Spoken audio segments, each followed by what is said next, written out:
It's the week of Christmas. It's coming up this weekend.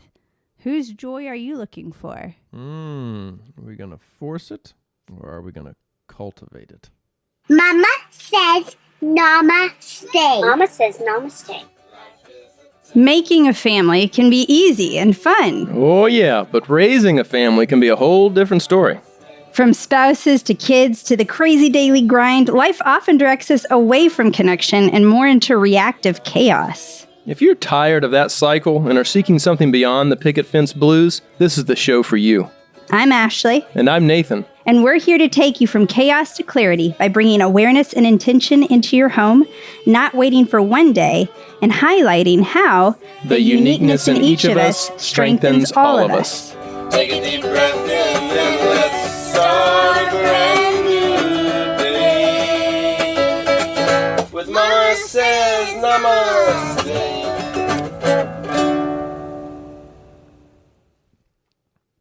We are on the final countdown. 4 days. To the perfect Christmas ever. I am so excited. I've been planning the whole year around this one day. Wonderful. Of extravaganza.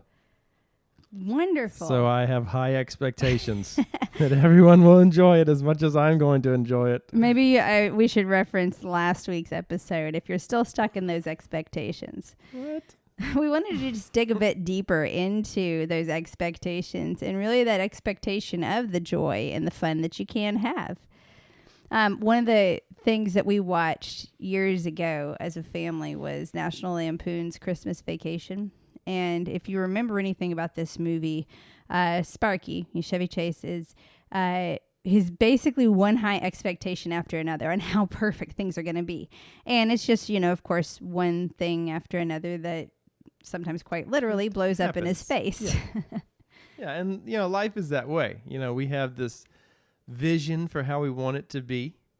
Like I remember when I was a young man before we got married, and I thought, man, if I just get that good job, and I worked there for 30 years, we do our vacations every year, maybe something like that, life Then will we'll be be perfect. happy. I'll be happy with that. Little did I know. That was not in the cards for us. No, it wasn't. Yeah. So we can definitely have those times where things don't quite go as planned. And But we've you shared... might find that those non-plans are some of the sweetest plans you ever didn't make.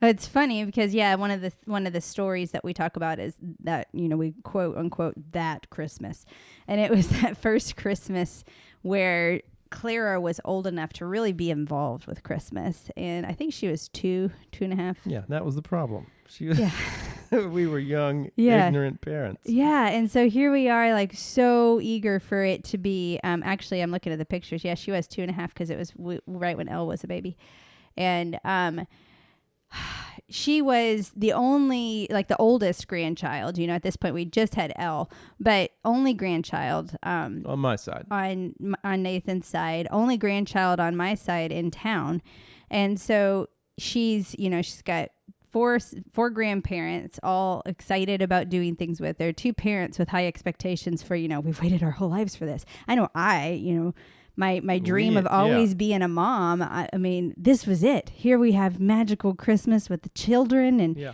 it's going to be perfect. And we had all kinds of, great thoughts on what we wanted to do. Everything we had signed up for. Right. It was all on the table. Right. And I actually, anyway, so she did not quite rise to those expectations. As she shouldn't. No. She was 2.5 or 3. And little did we know, we were treating her like she was a little Tony Robbins when she was probably more of a, I don't know, give me another. Zen Buddha? Zen Buddha. There you go. Well, so here we were really wanting to bring joy to Clara from our perspective. And Nathan and I, being highly social people, this was our time for partying. And this is our time to bounce from party to party. And little did we know, years later, we'd get that affirmation from our daughter Elle and our daughter Jules, who love the party and all the socializing. But Clara did not. And she has always been a little bit more introverted and has really enjoyed her solitude and downtime to just think and reflect. And we did not give her space for this. And by Christmas Eve that night, we had a monster on our hands. And it was like one of those soups you try to make better by keeping and adding more stuff, and it gets worse and worse. Gosh. Like it was just, the night was just, it was toast, and it went on forever, right? Well, it was like 3 and o'clock in the morning, wasn't it? right. And I mean, she's freaked out by a big man coming down the chimney, which we didn't even have. You know, Santa was not a fun thought for her. It kind of weirded her out because, you know, I'd taken her to go sit on Santa's lap. Well, she did not like that. Absolutely no. You know, she's not going to sit on some stranger's lap. And here now, this strange man that she didn't like earlier is going to show up in our house. She's not wanting to go to bed. She's maxed out by all the sugar, by all the socializing. And it was a nightmare. And we're sitting there going, how can we bring, you know, Christmas cheer and Christmas spirit in the morning when we've had an epic battle? And now we're going to reward that? Total battle. And Yeah. I remember sitting there just thinking, like, so her last memory was screaming at us until she fell asleep. And then we're going to have cinnamon rolls the next morning? How Right. can we do that? Because we had the whole family coming over. Yeah. God. Oh boy, am I glad that's past us.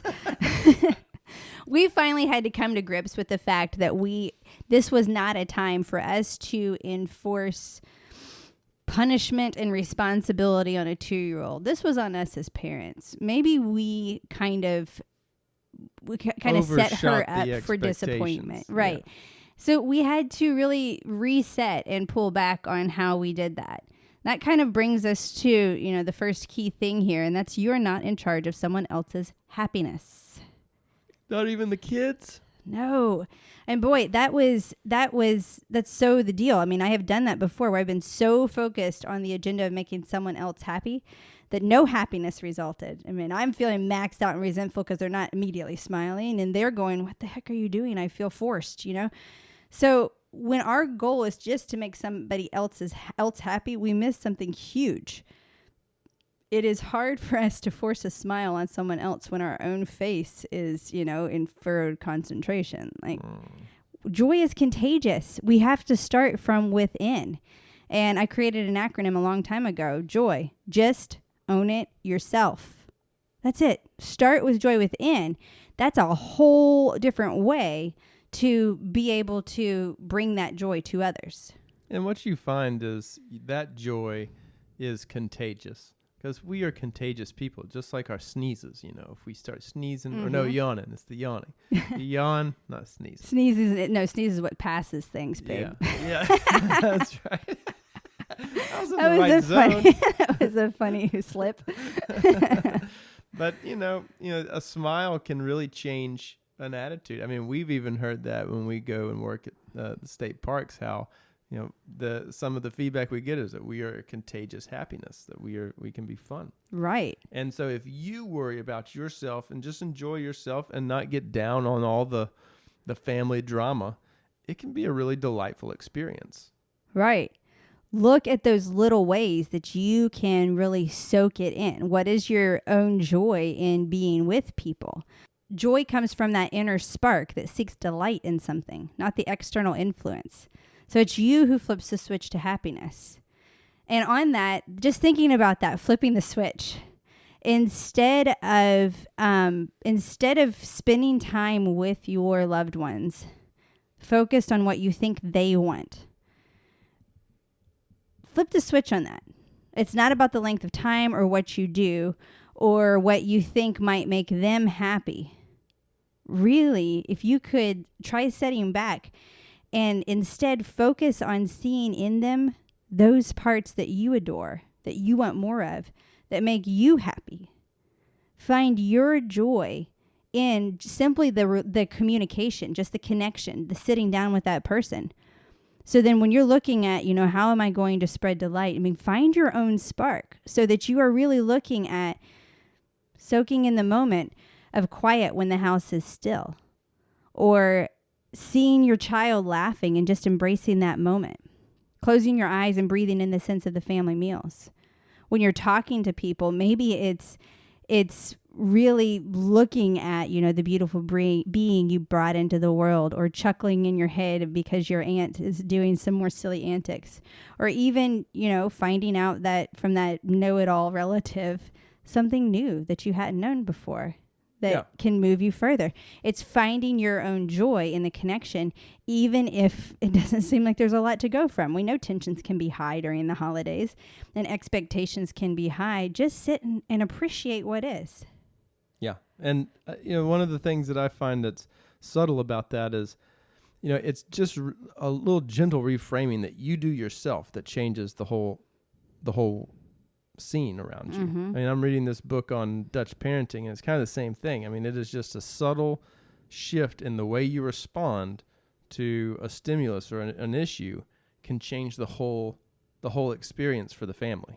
It's so true. I mean, one of the principles in the book that we've been reading, and I know we're going to end up doing a podcast just on the book because it's a great one that I will be recommending for families. But one of the other elements of it is reframing. Simply reframing. Why did this happen to me? Switching that to what does this make possible? We've heard about, we've talked about these often here on the podcast of just simply reframing. It's not changing or forcing what is in this world. It's simply reframing our own approach for how we can appreciate it, learn from it, grow from it, move on past it. Yeah, I mean, and it's just the response to it. Like, oh, the weather's terrible today. Oh, there's no bad weather, just poor choices of clothing or poor clothing options. It's just changing you're just reframing the way you see the interaction and not allowing yourself to react in your normal, egocentric response is fun to play with. And the holidays are a wonderful playground. Well, and speaking of egocentric, that's really a funny way of thinking of it as well.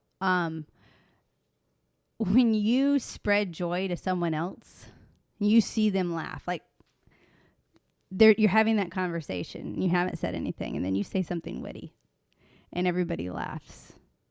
That feels good. Like it feels good to bring somebody else joy like that. Mm-hmm. When we can foster our own joy within it, and it's contagious like that. I mean, that's a really affirming, feel good feeling. I mean, so just recognizing that the more we can allow it to flow freely from within us, we're spreading the joy because it's contagious. We're also making the people around us feel really good about themselves because they're looking at us and going, I could be a part of her happiness. I'm a part of the reason why she's smiling today. Yeah. Or they just subconsciously do it. Yeah. Or they subconsciously just reflect it, not knowing. Yeah, you're right. Yeah. But I mean, it's a great, there's so many opportunities to play with that, to see, okay, well, yeah. What if I try it in another way? What's the worst that happened? I mean, I know I can either have my regular old standard Christmas or I can try something new. Yeah. So do what brings you joy this year. We have looked at this in a variety of different ways over the years where we have reevaluated what is joy. And I'll tell you what joy is not. Joy is not repeating something just because it's been done in the past. It's not forcing old traditions just because. It's not, everybody performing with the perfect situation and everybody meeting every high expectation of the one person in the family that's running the show. No. It can be in a multitude of ways, and it can shift over the years. For us, I mean, something simple. Every Sunday or every Christmas morning, we would have homemade cinnamon rolls and bagels and lox. That was our thing. I would make these cinnamon rolls that were elaborate and cutting up all of the little flecks of butter that would be all in it. And yeah. Oh, they were wonderful and so good. And boy, we got to a time in our lives where it was way more stress for me to do that and create that around the hubbub of the holidays and all of the relatives coming to us and us trying to, spread our kids between the different families and all of this stuff. And I remember us just deciding, cinnamon rolls out of a can can be good too. And we resorted to that. And then there were other times where, as much as we loved the kind of Christmas tradition that we had, other times where we were like, we can't eat that much food. It's just us. We're on our travels. We don't want to do both of those. Let's just Eggs let's and just do toast. one, or let's do something different. So we changed it. Another thing that we did, last year that was so fun for our family was we had a bunch of gifts, a lot of necessities that we had that we'd wrapped and put under the tree. And we knew that we were going to have a family coming into town, and there was going to be a lot of different, gift exchanging going on. And our kids were excited, and they wanted to open up presents. And so we decided to open up a present a day the week of Christmas and just open up one gift under the tree so that they had essentially a full day to just enjoy that one gift and really look at what it was. And I thought about, man, how much in our hubbub of Christmas is it one big gift opening extravaganza. You don't always even notice what other people have opened. And, and things can get lost in the shuffle, and thank yous and gratitude aren't always there because there's too much stuff going on. And how great if we pace it out and we really do spend that time and attention on gifts. Maybe you do gifts a little bit differently. Maybe you open them throughout the span of, a few days, or throughout the span of the full day with taking breaks in between, so that everybody really can soak in and appreciate the giving that has gone on. Yeah, and it's just a total reframing of the experience. But all we're doing is just doing a carbon copy of what we've seen around our life in the past. Right. Or what we wanted to add into it. And so sometimes we don't know, what's on the other side of that coin until we just try it out. Right. So think about what really would bring you joy. What would bring you ease and simplicity this holiday season? What's something that when you think about that, you think, oh, that's easy. That's an easy way to just enjoy it. Add more of that and a lot less complication.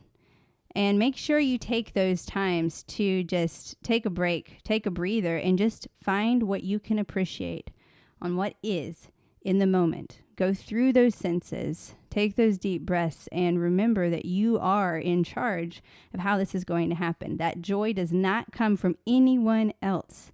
They can stomp all that they want, but like my dad says, I carry my sunshine within.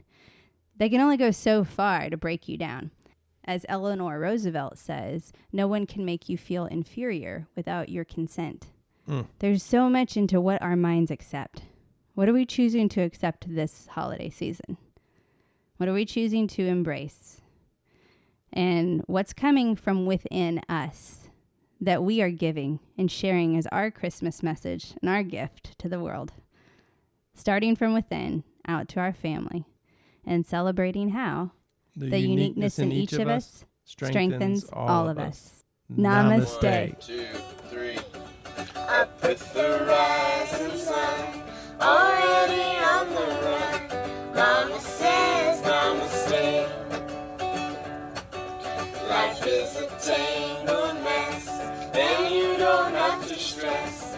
Mama says namaste. 'Cause today I will stand up and be all the change that I want to see in this world. Boys and girls, you gotta have to stand up to be free. Namaste in your heart.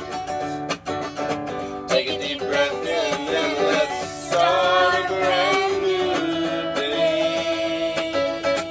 With Mama says namaste.